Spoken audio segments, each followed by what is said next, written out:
Let's in fact get over to China, because while it's still dealing with shutdowns because of its zero COVID policy, now the people there face another big problem: heat waves. This burst of heat comes along with a new forecast on how hot days might stack up in a changing climate. Spain is enduring one of the worst droughts in Europe, and water reserves are currently at less than 40%. At splash parks, on beaches, along rivers and lakes, Western Canadians are doing what they can to cool off and cope. The weather has been hot and dry. For neighboring Pakistan, it was the hottest April in 61 years. And since then, the heat wave has remained relentless in the country. Last weekend, a city in southern Pakistan recorded the highest temperature in South Asia so far this year. 把泥土挖了30公分啊，才发现那个冒烟的位置是树根，整个树根都是碳化的一个状态。然后昨天我巡山的时候也发现自己的鞋被烫烂了，啊，整个山里边现在温度还是很高的，温度很高，所以要等它完全降下来，没有复燃迹象的话，估计还要几天。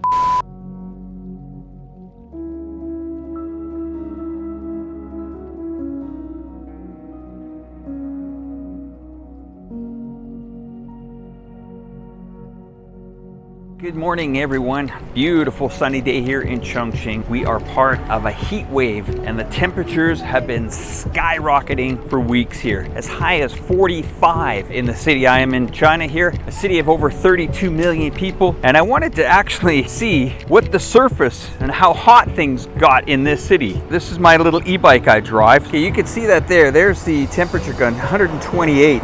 And that's in the shade. Let's have a look here in the direct sunlight. It's over 140 and probably climbing. And if I directly point it up to the sun, oh wow, the thing's going a bit crazy. Let me just directly point it up into the sunlight there. I'm looking at about 180. I'm just looking at this garbage can here, of course. So it's coming in at a whopping, it's about 109 is what it's telling me. The surface of it, you can imagine what it does to plants and forests. Some trees fare well. These are the plants just outside of my building. We've got a meteorologist group that I'm going to interview, ask them about what's going on with the temperature here.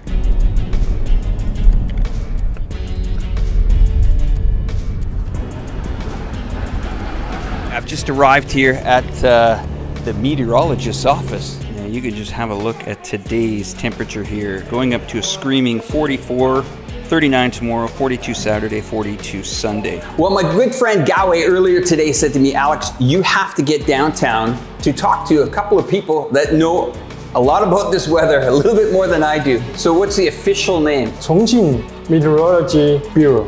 So basically you guys know weather. Yeah. All right, yeah. Good. So we're standing in front of this map, and as you guys can see, it looks like a heat map. It's red. Where would we say, where are we now on this map? We are now in here. Right there. So that's representing probably around 36 or higher, right? Yes. A lot of people say that meteorologists just tell us the weather and that's it. This is an interesting debate here. We're talking about short-term weather patterns, long-term weather patterns, but here's the important part that I want to explain about coming to this office here, is that a meteorologist in meteorology plays a really important part on this heat wave, especially here. Tell us, what tools are you using to help catastrophes or help very serious things going on, like forest fires? The most important tools is the satellite. We use the satellite data. We provide some satellite image.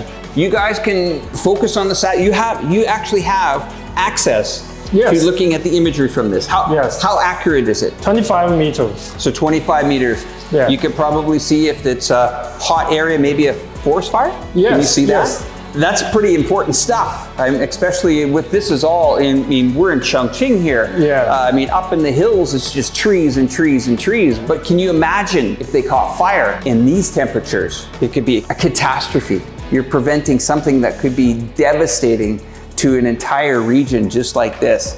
And I want to thank you for communicating and using these tools. My name is Elias Yuming-Feng. I'm working momentarily as associate professor in Ocean University, China.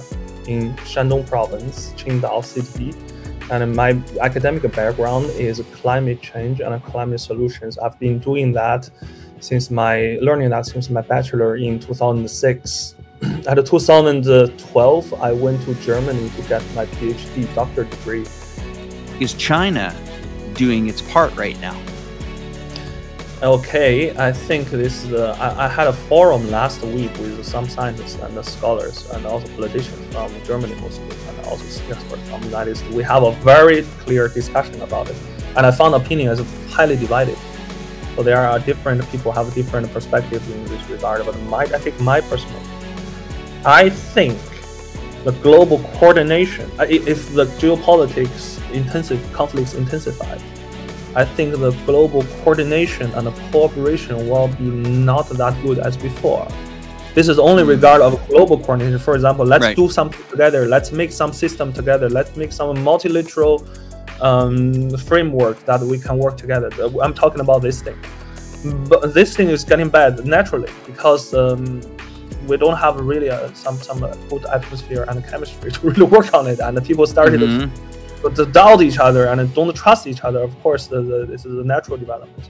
But it's important to note that I think domestically, the countries like China or like Europe will still stick to their own plan for decarbonize their society. And because I think that there is already a consensus in both places that climate change is a threat and the decarbonization with some cost is worth for the future.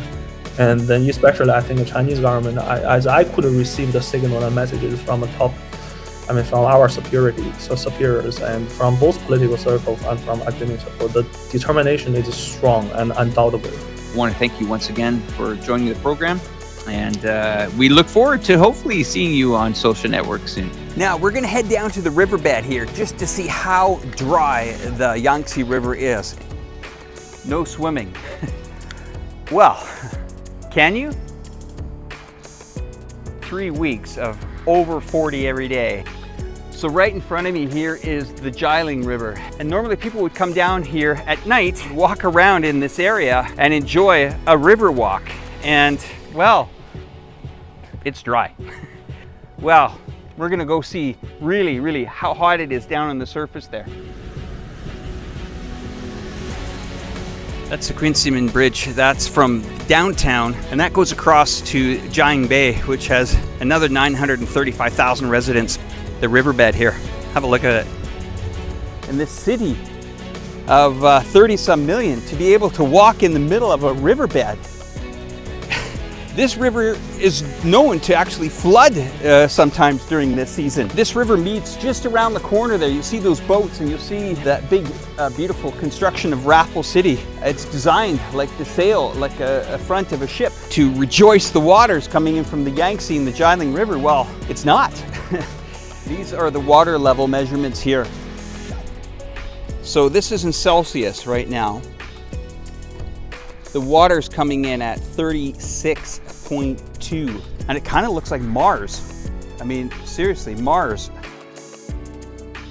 I just want to do a little bit of an experiment just to see how much a little bit of water will survive on this surface here. And the surface temperature of that rock right now, this one here, is 110 Fahrenheit. You can see it. So 1 minute later, pretty much all the water's gone. So my iPhone is actually shut down. It's coming in at 43, anywhere fluctuating from 39 to 40 to 42. It's basically just shutting off right now. So down at this level, it's giving me a temperature of about 46. I did bring an egg here today. I was gonna try to boil it, but I think I'm gonna wait tomorrow. I think it's gonna be even hotter. We'll try it scrambled. I wanted to take my shoes off just to see how hot it was here. Okay, let's try this anyway. Let's just see how hot it is on the surface. I wanna know if I can actually stand on the surface here. You can see it's really hot. Let's have a look here. I wanna see how hot it is. 1, 2, oh, no. I can maybe 2 seconds at most on the surface there. It is cooking really hot. Lots of fires going on all throughout the world, lots of drought going on. I know this is gonna sound like an environmental video. It's not meant to be.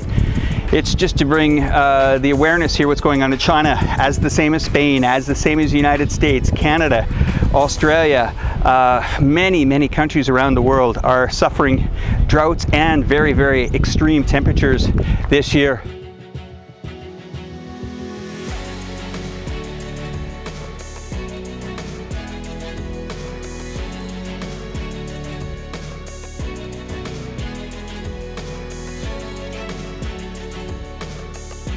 You know, maybe I'll wait to make that iced tea, or maybe it'll be boiling tea tomorrow. Crack that egg, make some scrambled eggs. Wow, look at how much I'm sweating. Oh, I don't usually sweat this much, but anyway, I think you guys get the point of this vlog, right?